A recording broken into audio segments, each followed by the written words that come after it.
আল্লাহ রাব্বুল আলামিন যেন আজকের আলোচনাটা ভালোভাবে করার, ভালোভাবে শোনার, ভালোভাবে বোঝার তৌফিক আমাদের সকলকে দান করেন। মুসল্লিয়ানে কেরাম, আল্লাহ রাব্বুল আলামিন কুরআনুল কারীমের ভিতরে বলেছেন, হুয়াল্লাযী বা'আসা ফিল উম্মিয়্যিনা রাসূলান মিনহুম ইয়াতলু আলাইহিম আয়াতিহি ওয়া ইউযাক্কিহিম ওয়া ইউআল্লিমুহুমুল কিতাবা ওয়াল হিকমাহ ওয়া ইন কানু মিন ক্বাবলু লাফি যালালিন মুবিন। তিনি সেই মহান সত্তা আল্লাযী, যিনি বা'আসা প্রেরণ করেছেন ফিল উম্মিয়্যিনা রাসূলাম মিনহুম, তাদের মধ্য থেকে একজন উম্মি রাসূল। এই রাসূল পাঠানোর পারপাসটা আল্লাহ রাব্বুল আলামিন এরপরে বলছেন, ইয়াতলু আলাইহিম আয়াতিহি। রাসূলের আসার অন্যতম একটা কারণ ছিল আল্লাহ রাব্বুল আলামিনের আয়াত তেলাওয়াত করা, ওয়া ইউযাক্কিহিম, আর গুনাহগার মানুষদেরকে তাজকিয়া দেওয়া, গুনাহ থেকে পবিত্র করানো, ওয়া ইউআল্লিমুহুমুল কিতাবা, আর কিতাব শিক্ষা দেওয়া, কুরআনুল কারীমকে দুনিয়ার মানুষকে তালিম দেওয়া,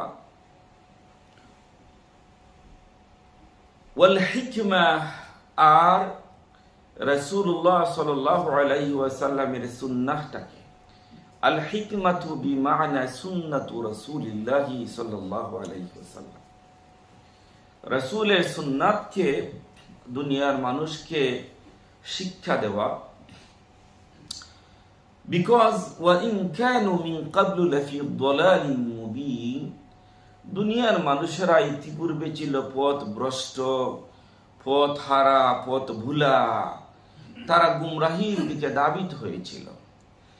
এই জন্য আল্লাহ রাব্বুল আলামিন চুজ করলেন উম্মতের জন্য তিনি একজন নবী পাঠাবেন, আর এই নবী এই দুনিয়ার ভিতরে প্রধানত এই 4 দফা বাস্তবায়ন করবেন। নাম্বার 1 হচ্ছে ইয়াতলু আলাইহিম আয়াতিহি, আল্লাহর আয়াত তিলাওয়াত করবেন, আর দুনিয়ার মানুষ গুনাহগার, এই গুনাহগার মানুষগুলিকে গুনাহ থেকে তিনি পবিত্র করবেন। আর তিনি আল্লাহর কিতাব, ইউআল্লিমুহুমুল কিতাবা, তাদেরকে আল্লাহর কিতাব কুরআনুল কারীমকে শিক্ষা দিবেন। ওয়াল হিকমাতা, 4 নম্বরে হচ্ছে দুনিয়ার মানুষকে হিকমত শিক্ষা দিবেন। হিকমত হচ্ছে সুন্নাতু রাসূলিল্লাহ সাল্লাল্লাহু আলাইহি ওয়াসাল্লাম, নবীর কথা, নবীর কাজ, নবীর সমর্থন, এইসবগুলাকেই বলা হয় সুন্নাহ। কুরআনুল কারীম যেমন ওহী, হাদিসও ওহী। পার্থক্য হচ্ছে এটাই যে কুরআন হচ্ছে ওয়াহইয়ে মাতলু, এটাকে তিলাওয়াত করা হয় বা তিলাওয়াত করে কোরআন শরীফ। মান ক্বারাআ হারফাম মিন কিতাবিল্লাহি ফালাহু হাসানাতুন ওয়াল হাসানাতু বিআশরি আমসালিহা। আর কুরআনুল কারীমের একটা হরফ পড়লে আল্লাহ কয়টা নেকি দিবেন? 10টা।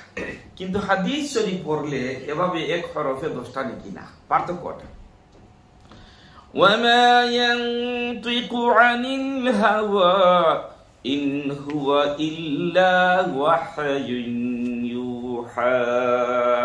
নবী যে কথা বলতেন, নবীজির কথা মন থেকে বানানো কোনো কথা না। আল্লাহ বলছেন ওয়ামা ইয়ানতিকু আনিল হাওয়া, নবী তার ইচ্ছাকৃতভাবে উনার যা ইচ্ছা তা উনি বলতেন না, বরং আল্লাহ রাব্বুল আলামিন যা ওহী দিতেন, ইউহা ইলাইয়া, আল্লাহর ওহী দিতেন, তিনি কথা বলতেন।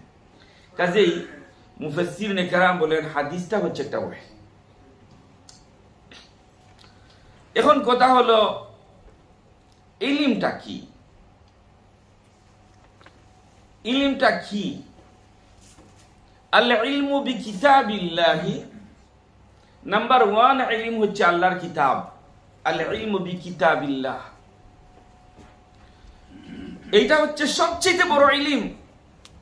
দুনিয়াতে যত শিক্ষা থাকুক না কেন, সবচাইতে ইলমের বড় উৎস হলো কোরআন। আল কুরআনু কিতাবুল্লাহ তিলাওয়াতান ওয়া হিফজান। কুরআনুল কারীমের তিলাওয়াত করা, ওয়া হিফজান মেমোরাইজ করা, ওয়া তাদাব্বুরান ওয়া তাফসীরান, আর কুরআনুল কারীমের আন্ডারস্ট্যান্ড করাটা।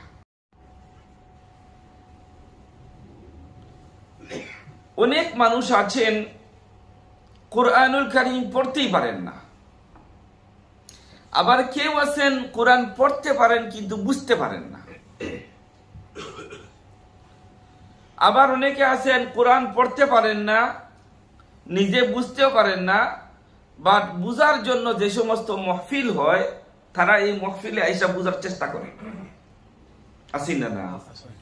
আর কেউ আছেন নিজে পড়তেও পারেন না, নিজে বুঝেনও না, যে জায়গাতে বুঝানোর মাহফিল হয় ওই জায়গায় আইসা হাজিরও হন না। অর্থাৎ কুরআনুল কারীম বুঝার ওনার কোনো গরজ নাই, কোনো উদ্দেশ্য নাই, কোনো চেষ্টা নাই, কোনো তদবির নাই। বাট কুরআনুল কারীম আল্লাহর কিতাব, জাস্ট রমাদানুল মুবারক আসলে হাফিজ সাহেবের পিছনে দাঁড়াইয়া শুনতে এটা পছন্দ করে। নিঃসন্দেহে হাফিজ সাহেবের পিছনে দাঁড়িয়ে তিলাওয়াত করা এটা সওয়াবের কাজ, বাট কোরআনের প্রতি এই হকটা যথেষ্ট না, এনাফ না। কথা বুঝে আসছেন? কোরআনের প্রতি আমার মহব্বত আছে, রমাদান আসলে হাফিজ সাহেবের পিছনে দাঁড়াইয়া 30 পারা কোরআনের আমি তেলাওয়াত শুনি, আলহামদুলিল্লাহ, that's okay, good, but not enough. Enough কি? কোরআনের হকটা কি আমার প্রতি? কোরআনের দাবিটা কি আমার প্রতি? আমি ভালোভাবে বুঝি আমার হক আমার স্ত্রীর প্রতি আছে, স্ত্রীর হক আমার প্রতি আছে, আমার সন্তানের প্রতি আমার হক আছে, হ্যাঁ, সন্তানের হক আমার উপরে আছে, এগুলা বুঝতে আমার কোনো মুশকিল হয় না। কিন্তু কোরআনের হকটা কি আমার উপরে, এইটা আমার বুঝতে বড় কষ্ট হয়, বুঝাও বুঝি না, বুঝাও বুঝি না। উলামায়ে কেরাম কোরআনের হকের কথা রেগুলারলি আলোচনা করেন, কিন্তু এই কোরআন হয়তো আমাদের জন্য পক্ষের সাক্ষী হবে আসরের ময়দানে, নতুবা বিপক্ষের সাক্ষী হবে, বিপক্ষের শক্তি হবে। হাসরের ময়দানে কোরআন কারোর জন্য শাফাআত হয়ে আসবে, কারোর জন্য শত্রু হয়ে আসবে। যারা আল কোরআনের বন্ধু হবেন, যারা আল কোরআনের বান্ধবী হবেন, কেবলমাত্র এই কোরআনটা তাদের পক্ষের শক্তি হবে। আর যারা আল কোরআনের বন্ধু হতে ওনারা বিরত থাকবেন, দূরে থাকবেন, এই কোরআন তাদের জন্য তাদের বিপক্ষের শক্তি হবে। আর রব্বুল আলামিন এই কোরআনের শাফাআতকে, এই কোরআনের অভিযোগকে আল্লাহ সুবহানাহু ওয়া তাআলা হাসরের ময়দানে আমলে নেবেন, অ্যাকসেপ্ট করবেন। বিকজ আল কুরআনু কিতাবুল্লাহ ওয়াল কুরআনু কালামুল্লাহ। এই কোরআন কার কালাম? আল্লাহর কালাম। এটা আল্লাহর কালাম, রব্বুল আলামিনের কথা, এটা আল্লাহর কালাম, কালামুল্লাহ। আসুন আমরা আরো একটু বিস্তারিত জানি ইলমটা কি।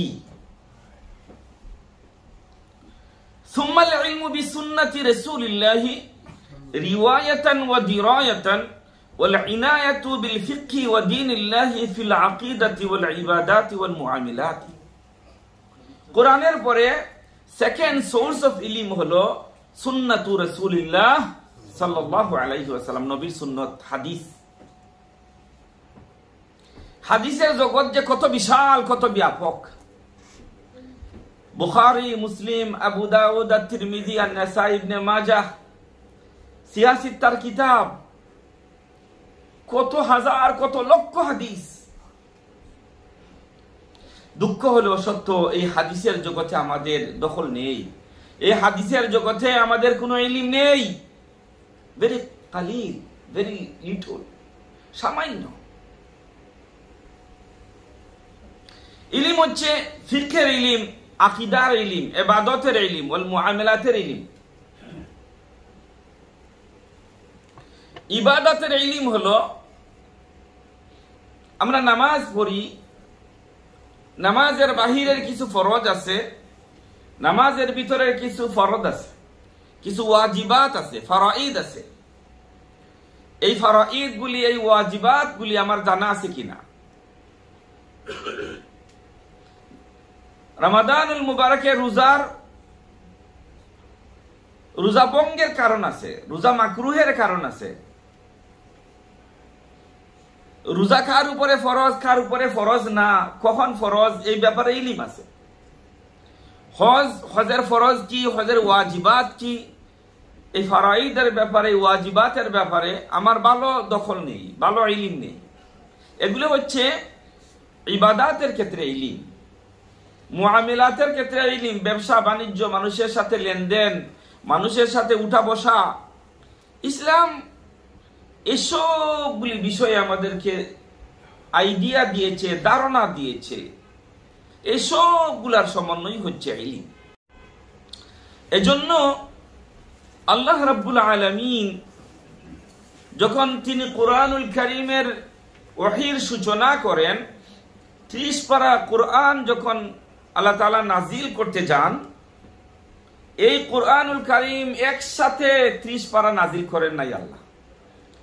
2-4টা আয়াত, একটা সূরা, কুরআনের একটা অংশ, এইভাবে আল্লাহ তাআলা নাজিল করেছে। তো সর্বপ্রথমে যখন আল্লাহ তাআলা ওহী নাজিল করেন তার রাসূলের উপরে, আমাদের তো সকলেরই জানা, বলেন তো এই ওহীটা কি ছিল? ইকরা বিসমি রাব্বিকাল্লাযী খালাক। পড়ো, ইকরা, read in the name of Allah. ইকরা বিসমি রাব্বিকা, তোমার রবের নামে তুমি পড়ো, যিনি তোমাকে সৃষ্টি করেছে। আচ্ছা বলেন তো দিদি, কি কোরআনের প্রথম আয়াত কি ঈমান সম্পর্কে ছিল? উত্তর দেন না কেন? আমার আলোচনা বুঝতেছেন না আপনারা? কোরআনের প্রথম আয়াতটা কি ঈমান সম্পর্কে ছিল? নামাজ সম্পর্কে ছিল? রোজা সম্পর্কে ছিল? হজ সম্পর্কে ছিল? যাকাত সম্পর্কে ছিল? তাহলে কোন সম্পর্কে? ইকরা, পড়ার, পড়ো। তুমি যদি আল্লাহ সম্পর্কে জানতে চাও, তাওহীদ সম্পর্কে জানতে চাও, রিসালাত সম্পর্কে জানতে চাও, আখিরাত সম্পর্কে তুমি জানতে চাও, তাহলে তোমার ইলমের দরকার। তোমার ঈমানটাকে যদি তুমি মজবুত করতে চাও, তাহলে তোমার ইলম দরকার। নতুবা ওযু কোন কোন কারণে ভঙ্গ হয় এটা আমরা জানি না। ওযু করছেন, এখন হঠাৎ বাতাস বাইর হয়ে গেছে, হ্যাঁ, ঘুমাইয়া পড়ছেন, রক্ত বের হয়ে গেছে, কি নষ্ট হবে? ওযু নষ্ট হবে। কিন্তু আমার যদি ইলম না থাকে, তাহলে আমার ঈমানও নষ্ট হওয়ার সম্ভাবনা আছে। আমরা শুধু জানি ওযু নষ্ট হওয়ার সম্ভাবনা আছে, নামাজ নষ্ট হওয়ার সম্ভাবনা আছে, কিন্তু আমরা জানি না আমার যে ইলম, আমার যে ঈমানও নষ্ট হয়ে যাইতে পারে, আমার ঈমানও নষ্ট হয়ে যাইতে পারে। আপনার যদি ইলম না থাকে, তাহলে ঈমান নষ্ট হওয়া কঠিন না সহজ? উত্তর দেন নাকি? আমার যদি ইলম না থাকে, তাহলে আমার ঈমান নষ্ট হওয়া সহজ, আমার নামাজ নষ্ট হওয়া সহজ, আমার রোজা নষ্ট হওয়া সহজ, আমার যাকাত নষ্ট হওয়া সহজ, আমার হজ নষ্ট হওয়া সহজ, আমার যদি ইলম না থাকে। এজন্য আল্লাহ সর্বপ্রথম আয়াত বললেন, ইকরা বিসমি রাব্বিকাল্লাযী খালাক, খালাকাল ইনসানা মিন আলাক, ইকরা ওয়া রাব্বুকাল আকরাম, الذي علم بالقلم, علم الإنسان ما لم يعلم। সর্বপ্রথমে আসছে ইকরার কথা পড়ো। মুহতারাম মুসল্লিয়ানে কেরাম, আমি ইলম নিব কেন? আমার জরুরতটা কি? মুফাসসিরিনে কেরাম বলেন, أن العلم شرف ونور وفضيلة। أن العلم شرف, ইলমটা মর্যাদা লাভের কারণ, ইলমটা হচ্ছে আলো। অন্ধকারে পথ চলতে হলে যেমন লাইটের দরকার, জীবন চলতে হলে ইলমের দরকার। অন্ধকারে পথ চলতে হইলে যেমন ইলমের দরকার, আপনার আমার জীবনটাকে সহি রাস্তায় চালাইতে হলে ইহদিনাস সিরাতাল মুস্তাকিম মিনান নাবিয়িন ওয়াস সিদ্দিকিন ওয়াস শুহাদাই ওয়াস সালিহিন, সিরাতাল মুস্তাকিমের উপরে আমাকে অটুট থাকতে হলে, মজবুত থাকতে হলে, টিকে থাকতে হলে আমার ইলম লাগবে। আমার যদি ইলম না থাকে তাহলে শয়তান আমাকে সহজেই মিসগাইড করতে পারে।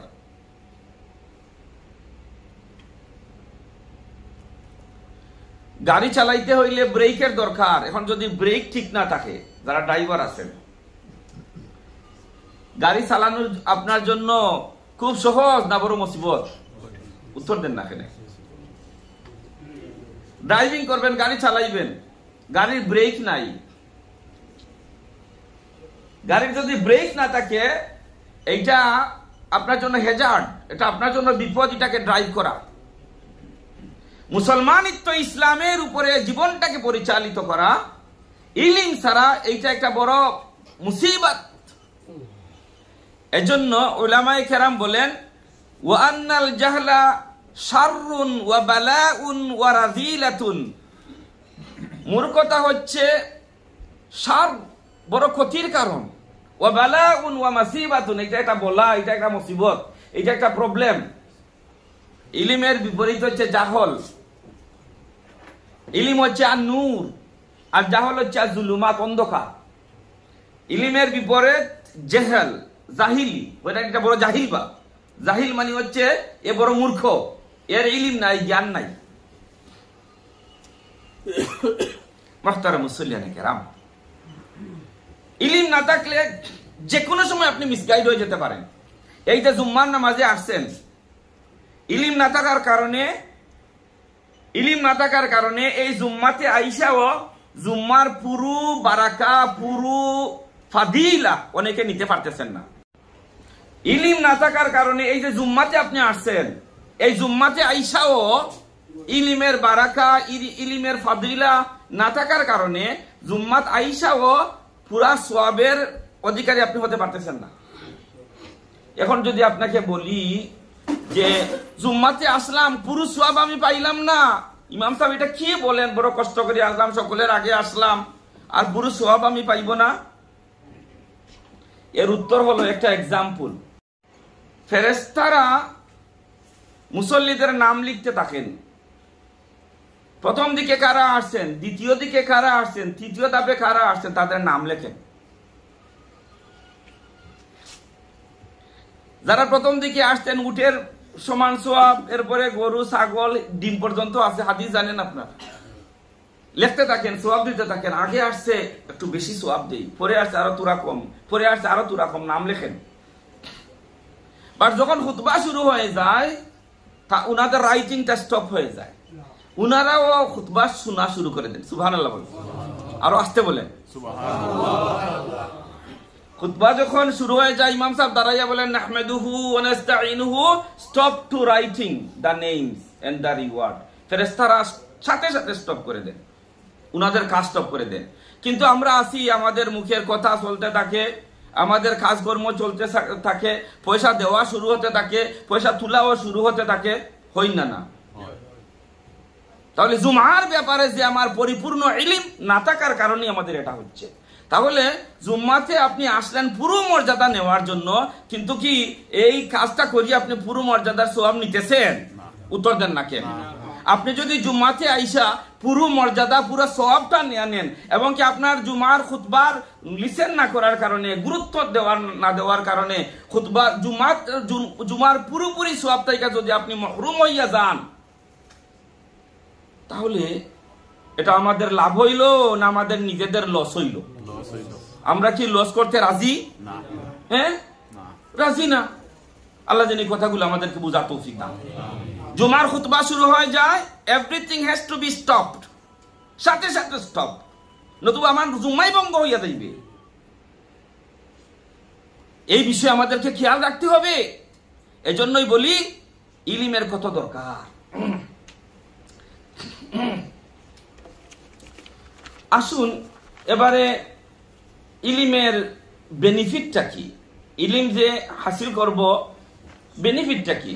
মান ইউরিদিল্লাহু বিহি খায়রান ইউফাক্কিহু ফিদ্দীন, আল্লাহ নবী বলেছেন আল্লাহ যাদের কল্যাণ কামনা করেন, আল্লাহ যাদের বালাই চান, আল্লাহ তাদেরকে দ্বীনের ইলম দান করেন। সুবহানাল্লাহ।